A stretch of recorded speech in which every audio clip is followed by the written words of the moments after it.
Hello everyone, and welcome to GasGasGas. We're here and back for yet another delightful episode. And just as you thought local anaesthetics was all over, ultimately it transpires that whilst I thought that was the case, there's a blind spot. Now, this blind spot, bit of a gap in my knowledge certainly, could certainly end up being an interesting Viva question, because you could structure it as sort of like intrathecal or epidural and regional, or neuraxial and peripheral, and then subdivide the drugs we're going to talk about into like opioids, hypnotics, and then like non-hypnotic agents.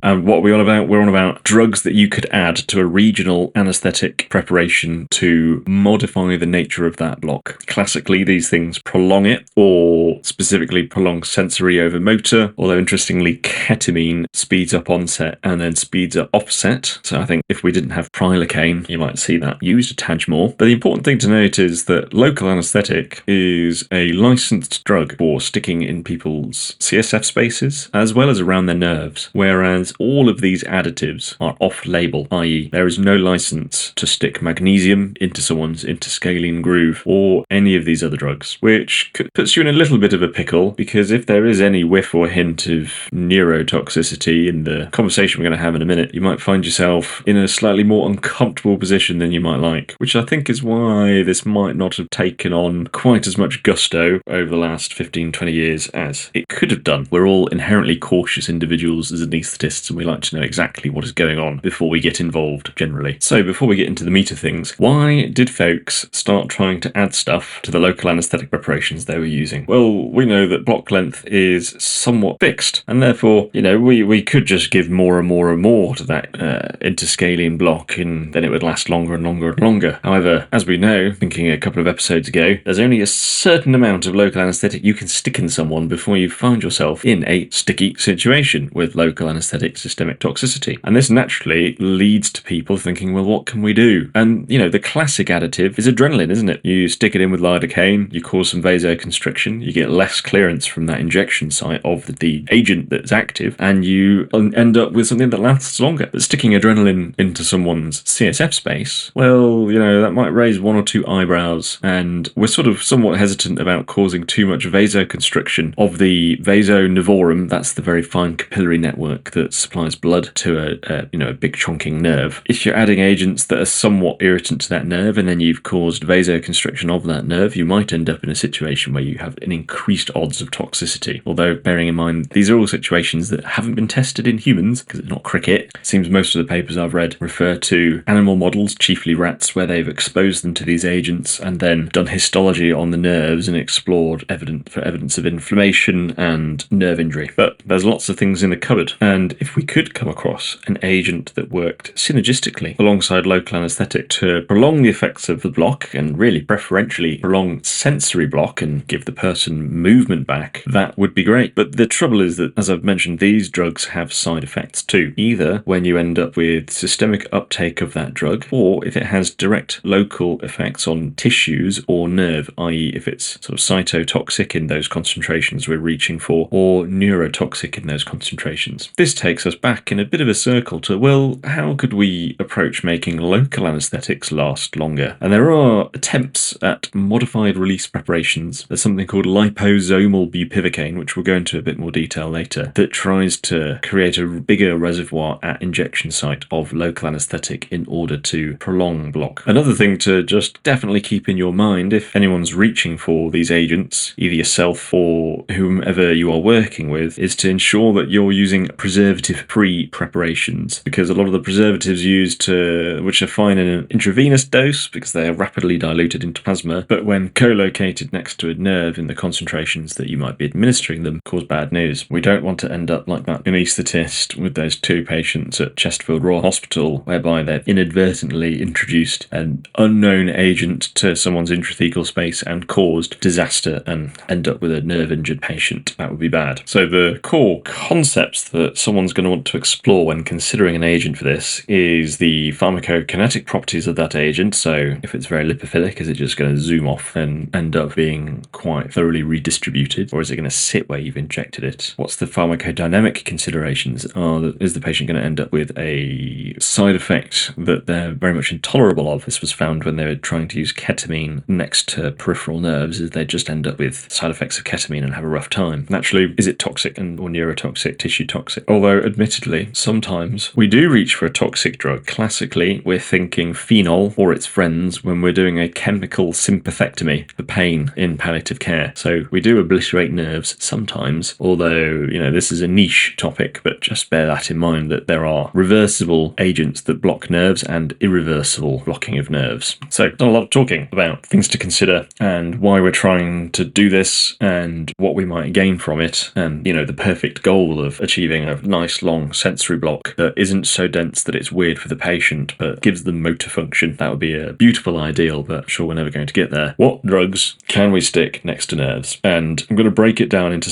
a semi-ordered manner. We're going to do non-hypnotic drugs first. So these are adrenaline, magnesium, and dexamethasone are the ones that jump to my mind. Now, we know with adrenaline that it speeds up onset, it prolongs the effect of some local anaesthetic agents, not terribly much for bupivacaine, but certainly lidocaine. And it does so by reducing the systemic uptake of that agent from the site you've injected it into. Although we should caveat that if we're putting it somewhere that's particularly sensitive, intrathecal space, which is certainly not recommended, you're going to end up with perhaps some cord fusion issues. If someone's got a bit of a marginal cord, you might find yourself in a spot of bother. What is the additional benefit effect of adrenaline is it causes local vasoconstriction. Classically, if you're injecting lidocaine at a site, it's probably because you're going to operate somewhere in and around that. Vasoconstriction keeps your field nice and tidy, not one that you would tend to reach for an interscalene block terribly much by the sounds of it. What about magnesium, you say? Well, magnesium seems to work for everything, doesn't it? It makes your cup of tea taste better. It seems to make people have less pain. Someone's got a mischievous little heart rate, you give them magnesium and it all gets magically better. I'm fairly sure it also calms surgeons down by some sort of homeopathic placebo effect. But how does it work if you stick it next to a nerve? Well, we know that magnesium is an NMDA receptor antagonist, and also it gets up to no good with the volt-gated calcium channels, antagonizing them. What does this mean on a physiology level for that nerve? The nerve ends up requiring a higher action potential to trigger onward conduction. That saltatory conduction hits the synapse. You have to have enough of a discharge at that synapse to communicate with the next nerve, and if that next nerve has actually got a really high threshold, they're out there looking for like a 10 out of 10 next action potential, as opposed to the normal 7 out of 10 getting desperate, I'm getting old sort of thing,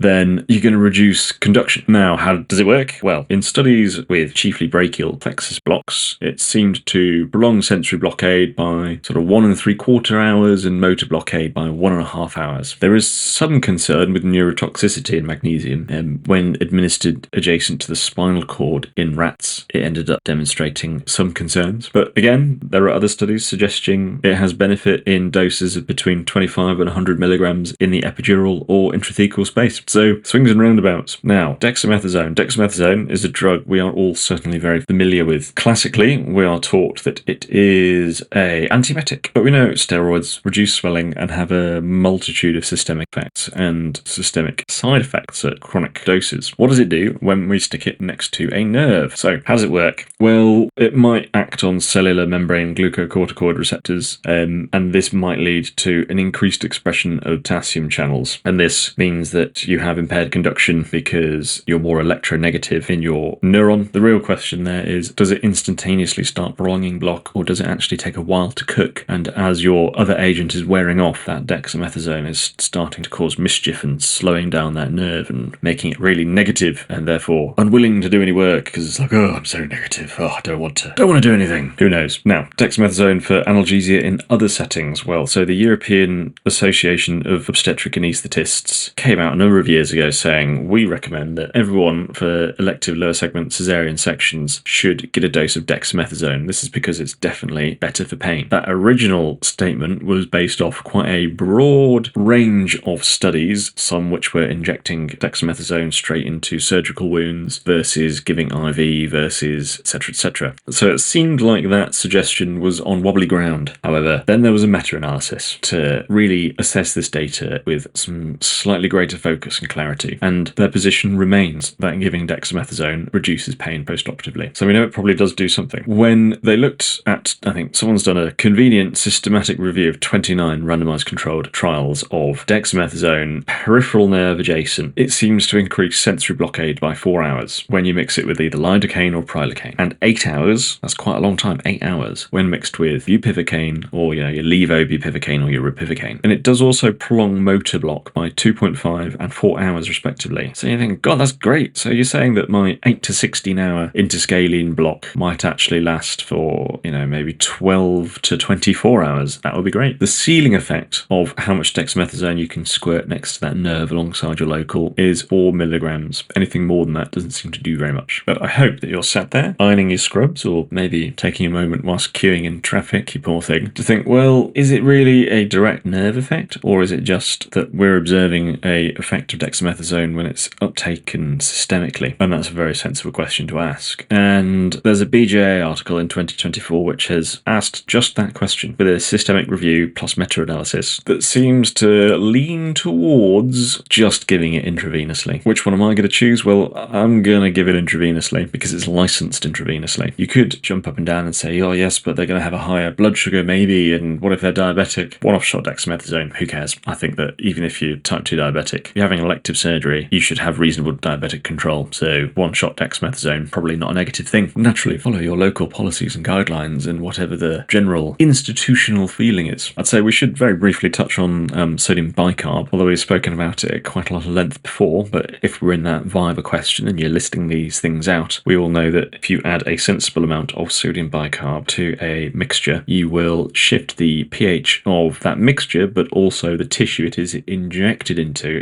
a more alkali state. This will bag you a greater fraction of unionized local anesthetic molecules, which can then cavort off into those neuronal membranes and dance some sort of classical dance, I don't know, tango, towards those sodium channels and block them once those sodium channels generally open, and you've got your local anesthetic mechanism of action there. The last non-hypno, non-opioid agent that sometimes gets added, although more in ophthalmic surgery, is hyaluronidase. And you can probably remember from those amazing Oil of Olay adverts or Pantene Pro V, or I don't know really what these other things are. I don't watch that much television, honestly. Where you get hyaluronic acid in your facial moisturizer. Well, hyaluronidase decreases onset time in ophthalmic blocks. Mechanism-wise, it degrades glycosaminoglycans. I'm sure you remember those from medical school. These are molecules that help cohere connected tissues. If you squirt some of that in around your eyeball, you can somewhat dissect out those tissues ever so slightly and lead to greater spread of agent and therefore faster onset time. So those are the non-opioid, non-hypnotic additives: magnesium, adrenaline, dexamethasone, sodium bicarb, hyaluronidase, ACE. Now we're going to move on to hypnotics. The hypnotics being generally ketamine, midazolam, alpha-2 adrenoceptor agonists. Remember, that's going to be clonidine and dexmedetomidine, and these all have an interesting gaggle of effects. So ketamine, because ketamine surely is a hell of a drug, as we all know.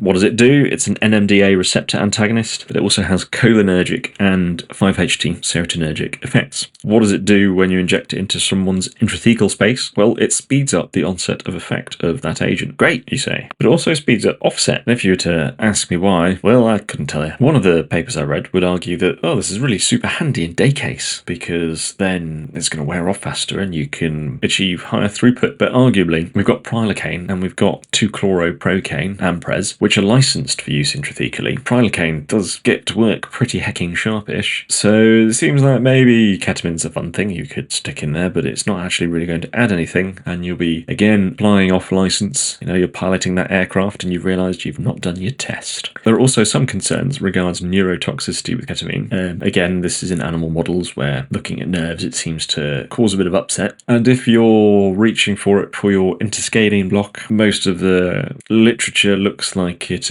doesn't improve block duration at all, which we would expect from its intrathecal behaviours, and actually folks just get side effects. And then, do you really want someone who's having a wake shot shoulder surgery to get paranoid whilst they're under those drapes. No. That would be a fiddly one. Hey, who, what are you doing here? What's going on? Why am I under these drapes? I don't like this very much. Who are you? What's going on? Huh? Why is there drilling? Why am I being banged on? Oh, I want to get out of this chair. I don't like this very much at all. You're all trying to kill me. And, whilst probably in retrospect, an anecdote that you could use wouldn't be a great situation for patient, staff, or you, really. What are you going to do? GA them? Sat up in beach chair? Good luck. How about midazolam? So it seems like midazolam has mostly been used intrathecally.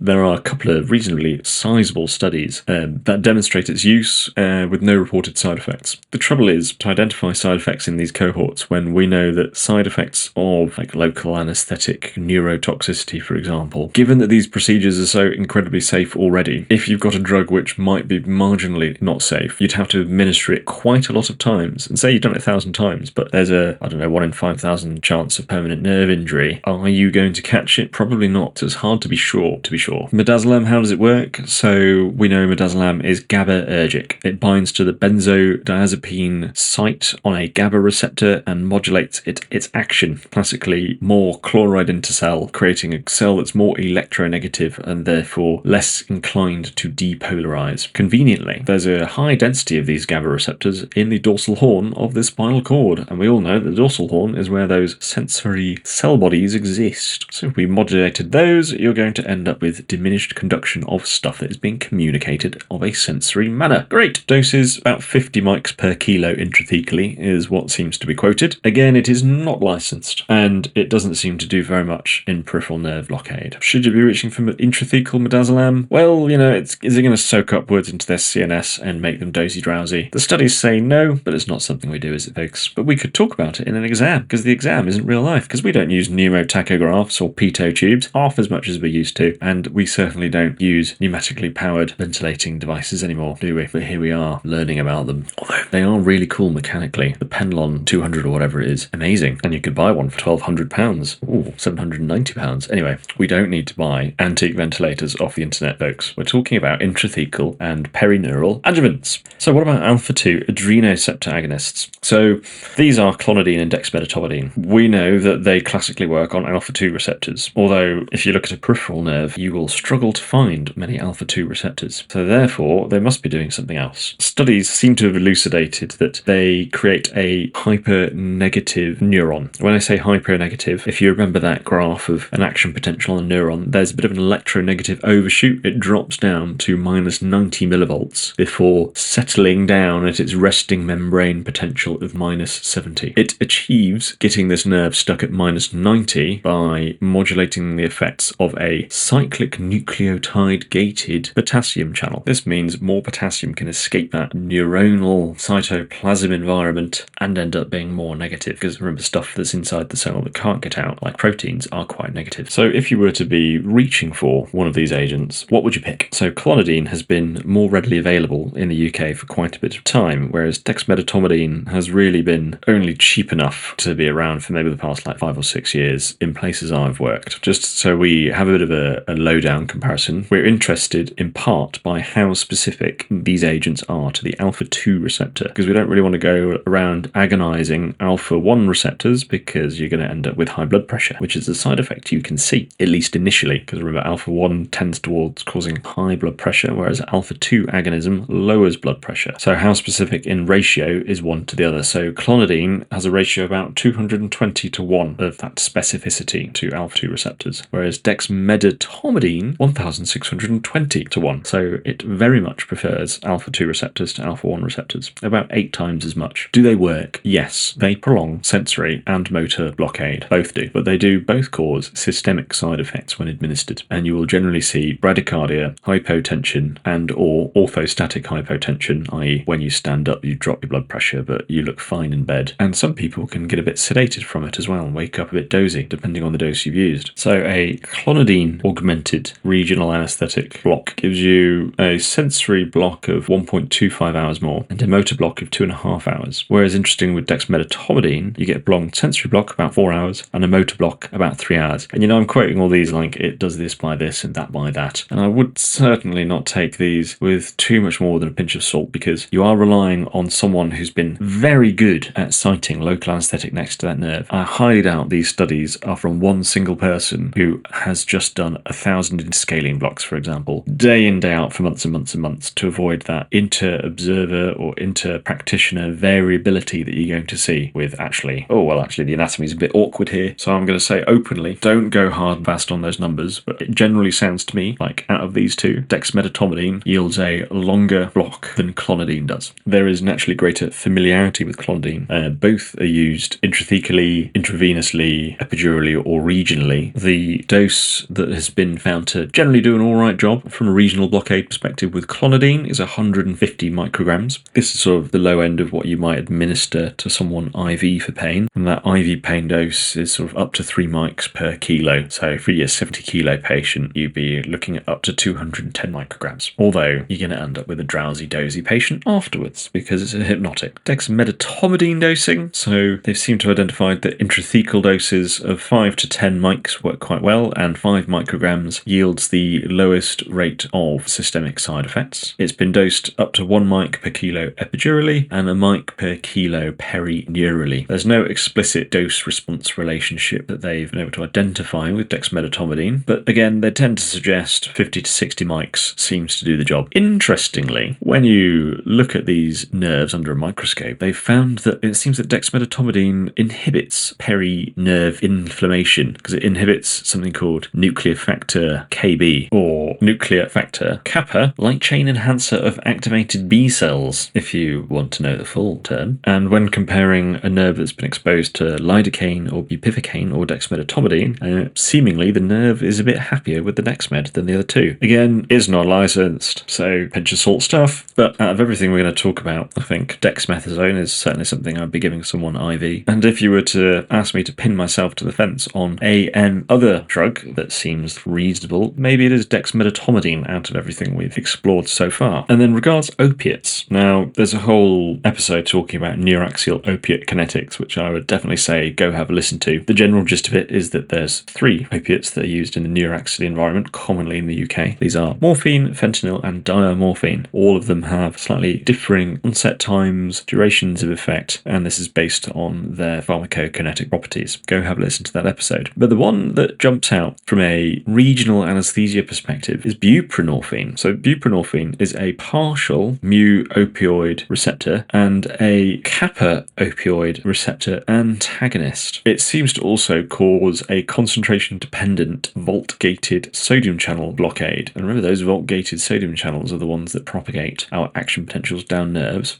So it might have more than just an opioid receptor when administered peri-neurally. Some nerves do have opiate receptors, and you could argue that all nerves have opiate receptors, just peripherally in quite scant density compared to in your CNS space where there's oodles of the things. When used as a regional anaesthetic agent adjunct, it seems to increase sensory blockade by 8.5 hours. However, the study that we were looking at in that BJA article on peri-neural adjuncts mentions that patients often get side effects of nausea and vomiting. However, they weren't given any antiemetics during that intervention. So perhaps that's what we're missing out on. Unless we're missing something dramatically in the literature about some sort of lethal toxicity or something to that effect. Or it could just be that getting hold of IV preparations of buprenorphine is just awkward. It does seem to be quite potent at prolonging sensory blockade in regional anaesthesia. Doses seem to range from sort of 3 mics per kilo to giving everyone 150 micrograms or 300 micrograms.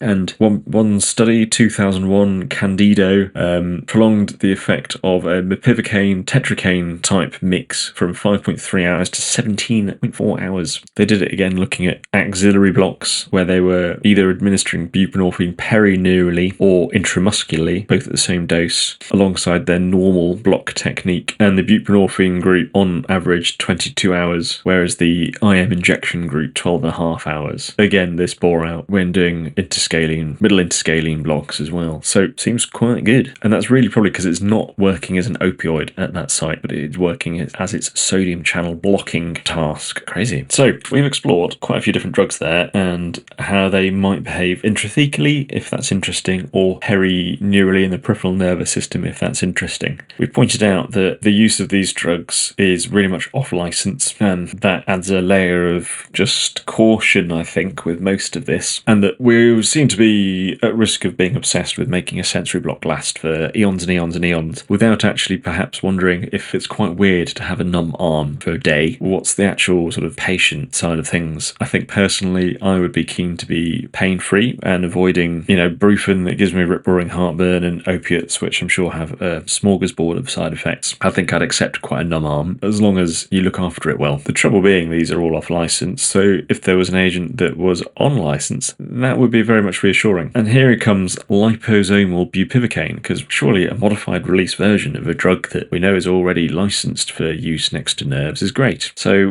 what is it? It's microscopic vesicles, and they are 0.02 to 40 microns across, and they deliver prolonged sensory blockade. They don't tend to deliver prolonged motor blockade, and we know we can figure this out because you need quite a high concentration of agent to achieve sensory blockade in these big, chunky, myelinated, very metabolically active nerves, whereas you don't need quite as much for these slightly smaller sensory nerves. And if you're delivering an agent that is modified release to that site, it's not going to provide a long duration of high concentration. It's going to generally provide a long duration of slightly lower concentration local anaesthetic. And this was licensed in the UK. It had market authorization, but now it doesn't. And I can't really figure out why. If anyone knows, feel free to fire me off an email and I'll add a little note in with the reason for that to have occurred and a little thank you to whoever does email me. It sounds like a great idea. Alas, we're not allowed nice things, so we'll just stick with levobupivacaine, won't we, everyone? Maybe some IV dexamethasone, and maybe in the future, dexmedetomidine. So remember, if you do get lumbered with this in an exam, try and break it down into either regional or neuraxial, and then split these drugs into opioids, hypnotic, and non-hypnotic agents. Those opioids being morphine, fentanyl, diamorphine, and buprenorphine should probably get a mention. The hypnotics being your alpha-2 agonists, so clonidine, dexmedetomidine, ketamine, and midazolam, and then your non-hypnotic agents, magnesium, adrenaline, dexamethasone, sodium bicarb, and if you're really remembering everything, hyaluronidase. I think it's really quite an interesting subject area. It was quite a blind spot for me, so I've quite enjoyed the reading required to get this conversation where it is today. I hope you've got something out of it as well. I hope you enjoy listening to today's show. If you do, tell your mates, share the episode, and I'll see you all next week for more antics. What's it going to be? I think it's stereoisomers. We just need to make sure that we don't miss out all these important but deeply boring pharmacological concepts that someone could definitely ask you to classify stereoisomers and enantiomers in an exam. So you need to do it, and we will cover it.